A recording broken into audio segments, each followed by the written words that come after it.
Hello everybody, welcome back to another garden update. Today's March 15th and a lot has changed over the last month or so since I've updated. So let's get right into it.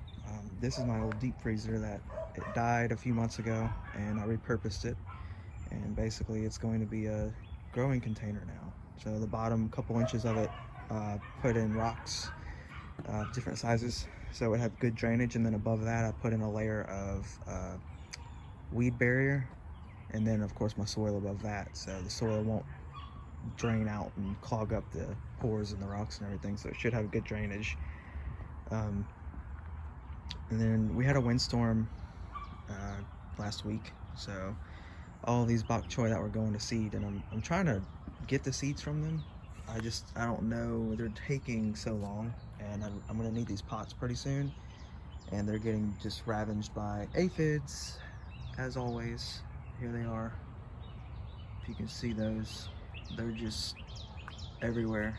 So I don't know, like I said, I was trying to save them to where they would go to seed and I'd get some seeds from them, but I don't know. So I may end up just pulling them out and being done with it, because like I said, I need the pots pretty soon. These are the Komatsuna, and they got it even bigger than, quite a bit bigger than the bok choy, and they didn't even get too damaged from the windstorm, which is weird, considering they're way bigger. And a few of those were actually on top of here, so they were even taller than that. So they just held up better. I've got a new lemon tree here, and I'll be adding some mulch around there. I've got a bag there, I just haven't had a chance to yet. Um, these are some radishes that are dying. So I kind of figured this would happen because, there's bok choy growing in here, and I just kind of threw some seeds in there to see, if they would do anything, and they sprouted, and then now they're dying. So probably not surprising. These are some other radishes that I had planted, and then here's some other radishes that I had planted. These are wasabi radishes here, a variety that I can't wait to try. And that's that catnip from last year. I trimmed it all the way back, and it's doing really good now. And that's a perennial, so that should keep going year after year. The kale's doing okay-ish. It's starting to get to the point where it's going to be going to seed probably, because it's getting warmer and warmer now, but you shouldn't get any more cold snaps. So running around here, I've done a lot of planting this past weekend, and so we've got some habanero in here, Swiss chard. These are more of those wasabi radishes, and then more Swiss chard here.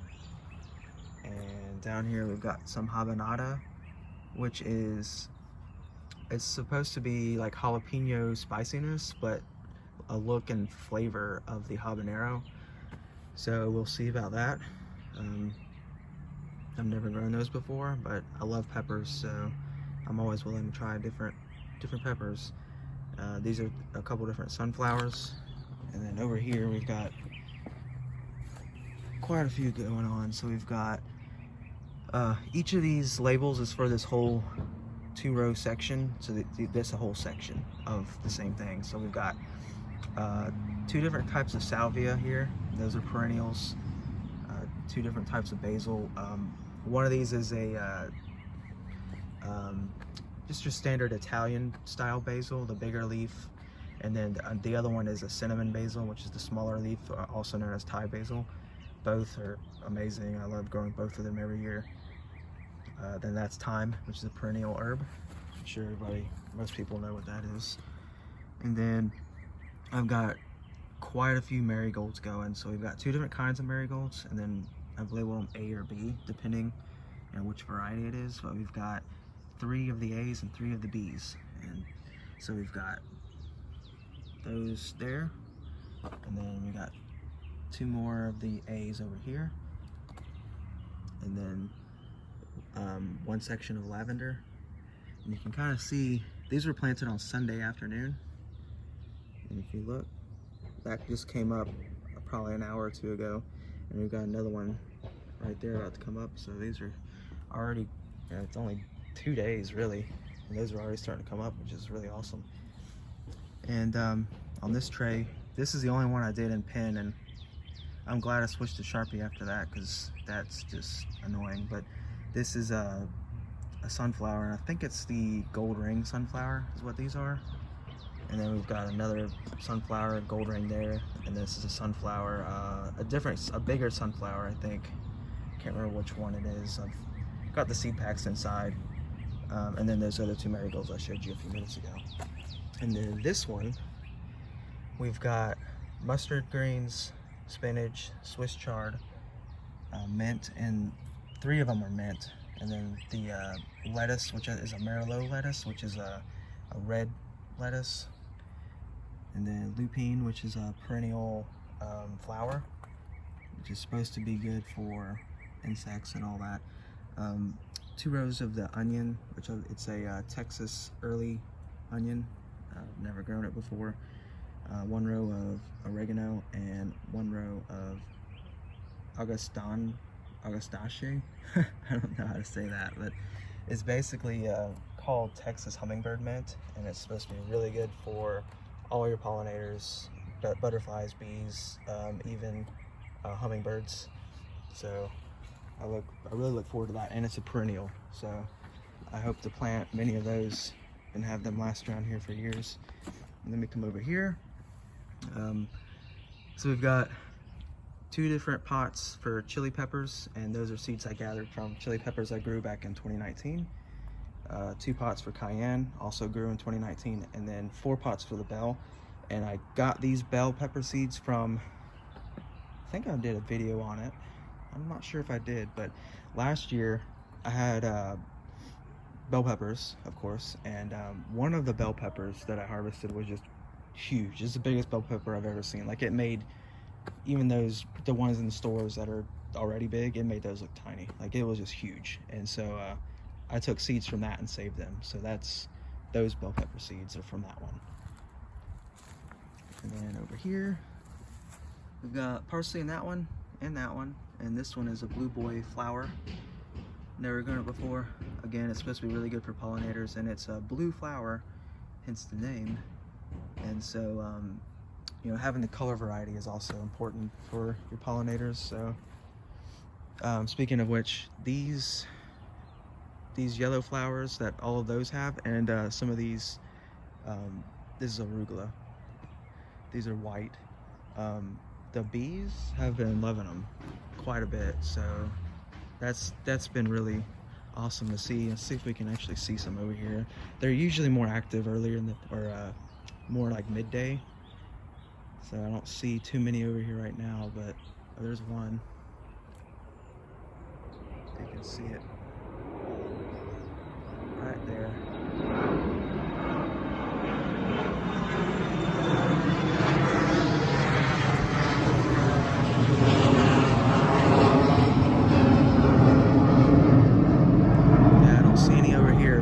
Yeah, midday to early afternoon is when there's usually tons of them. They'll be flying around like crazy, all different kinds of bees. So they definitely love those, and that's another reason why I kind of left those over there. Otherwise, I would have just taken them out probably. So that kind of enticed me to leave them, because you know, I'm all about the bees, making the bees happy. And so now we got 2 more trays over here. So 2 more parsley, 1 row of catnip. Augustane, again, 2 more rows of that. Oregano, mint, both salvias again, lavender, thyme, and lupine. So it's kind of just doubles. A lot of those are perennials, so they're going to get planted in garden beds out front that I have done, which I'll show you in a minute. A bunch of them are going to get put in 5-gallon pots, which is what that lemon tree is in, is a 5-gallon pot. Those are very good pots. They're about $9 each, but they're well worth it because they are extremely thick plastic, very well made. So they're definitely my favorite pots, and I'm going to be buying more of them. And then the last tray, we've got mostly peppers in this one. So there's 2 rows, and so what we've got here is I've got the X's to denote whether there's 2 rows or only 1 row. So the last 3 over here is just the last 3 rows. The first 3 are 2 rows each. So we've got pepper, albino bullnose, and there's a type of bell pepper. them. They're white. Never grown them before. Very interested in seeing how they turn out. And then we've got canary bell pepper, which is pretty much a standard bell pepper. Banana peppers, those are always amazing to grow. And then more habaneros and habanadas, and then more of the Texas early onion. So this is my first year using these little starter kits. They're, I don't know, they're about $8, $9 each ish. I think this one was more expensive because of the bigger ones, but like the smaller pods I know are like $8 or $9, right around there. So we'll see how those go. They come when they're like little pucks that are peat moss pucks, and you put them with, you fill them with water and let them sit for a few minutes, and they puff up and to size, and then you can plant in them. So first year using them, we'll see how they do. The other style I had was this style, and they were about $8. I think they might have been six or $8. I can't remember. I think these might have been a little bit cheaper, but this is a peat moss container, and they've got different sections. And what I did with that was I've made a seed starting mix out of coconut coir and what am I thinking of? Perlite and vermiculite. There we go. So I mixed all that together, and so I made a seed starting mix and put that in here for these containers. And so to me, that was pretty nice and easy. I kind of like that method. These were easy too, but then you've got to rebuy the pucks, which are either on Amazon or Home Depot. It's not a big deal. I'm not sure which method I prefer. These seem to be a little bit more easier to work with for me, but either way, if they both produce good plants, then I'm happy with it. So that's the parsley from last year. It's still, it never died out over the winter. We don't get too bad winters here, so I've still been using it here and there for salads and stuff. But it should, they are what's called biennials, so it should be going to seed by summer, I would expect, because they usually last through winter. Biennials will last through winter and into the next season before they start going to seed, and that's what kale is. They're biennial as well. And oregano, again, that didn't die back or anything at all. Through our winter, it just was happy as can be. So I look forward to planting some of those out front here. So this is a sad looking bed from last year, which I haven't cleaned up yet. It will get raked out and all the weeds taken out. And there's actually turmeric planted in there. You can kind of see the leaves that were there from last year. So there's 3 turmerics planted in there, and they should come back up. And then by summer, I should be able to harvest those. So, and then at that point, I'll put something else in here. But for right now, yeah, that bed's kind of bad looking. But we've got these other ones out front that are much nicer. So we've got this long bed, which doesn't have too much in it yet, and this is where a lot of the transplanting is going to go into. Some of that oregano I'd like to plant up here toward the top where the rocks are, and I actually put some parsley seeds up there, see how they do. But yeah, a lot of those perennials are going to come into here, and then I've got some rose bushes I had put in here last week. They're doing great. This is a pink variety. This is a Olympiad Red. This one. These are Knockout, which are kind of a pinkish red. And then all through here, you can kind of see some of them are coming up. These are, let's see, some more over there. Yeah, so these are some flowers, flower seed I had scattered in there. So we'll see how they do. I don't know. Those are some of the Blue Boy flowers in there, and then I think sunflowers. I put some sunflowers over there. I know I put some sunflowers over here. Some of those are coming up too. So I wasn't sure how well those would do. I know some squirrels have already come in and dug some of those sunflowers out and eaten them. So worst comes to worst, I've still got all those in the back I showed you that are in those starters. So if anything, I'll just transplant them out. And we got this garden bed. These two are perennials called firebush, and so those are really good for hummingbirds and some pollinators like bees, like those. Again, this has to be raked out. I kind of did it on this side already and remulched it because I put in these two other rose bushes. There was a disgusting azalea here, which was just, I hated it. It was like a foot from the house, and it was just horrible. So I removed it, left that one there. That's a nice camellia, I think. And this is another one of those pink roses, and this is another one of those Olympiad red roses. So as the season goes on, I'll probably plant a few things in between, you know, spots, and something back there. We'll see. And then here you can kind of see the leaves again. There was turmeric planted here, here, and here last year, so those should come back up, and I can harvest those by summer. That's my rosemary and aloe. And that gets us mostly caught up. Way up front up there is the grapefruit, which is looking fairly sad right now, but he should be looking good in a few months. It's just coming out of the winter, they don't prefer the cold.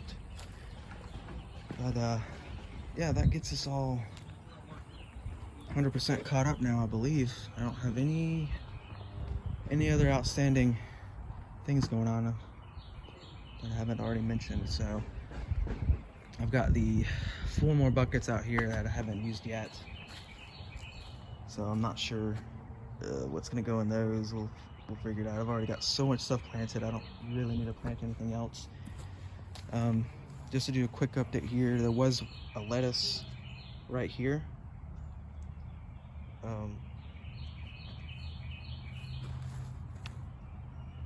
Yeah, so there was a lettuce right here, and I actually harvested it a week ago and ate it. It got fairly big.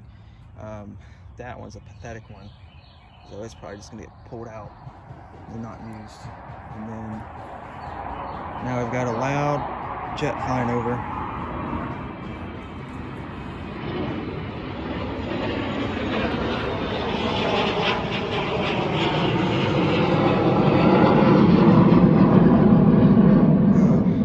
Joys of living in the most noisy house in the world. Really can't wait to move. I'm working extremely hard to be able to move to a better area. Anyways, that lettuce is probably going to get pulled out without being used because it's just pathetic. The rest of these arugula are not going to last too much longer. I've been trying to limp them along to keep getting salads out of them. They've been amazing. They've produced so much. And then the carrots, I'm going to start harvesting more and more of those. And the spinach, I actually got a couple leaves off of last week, and I can get another couple. It's just, you know, it took it 6 months to do anything. So, but yeah, like I said, I gotta start getting some of these carrots out of here and eating, and then this bed will be ready pretty soon to start transplanting into. So with that, this is a long enough video for now. We'll catch you guys next time. Thanks for watching.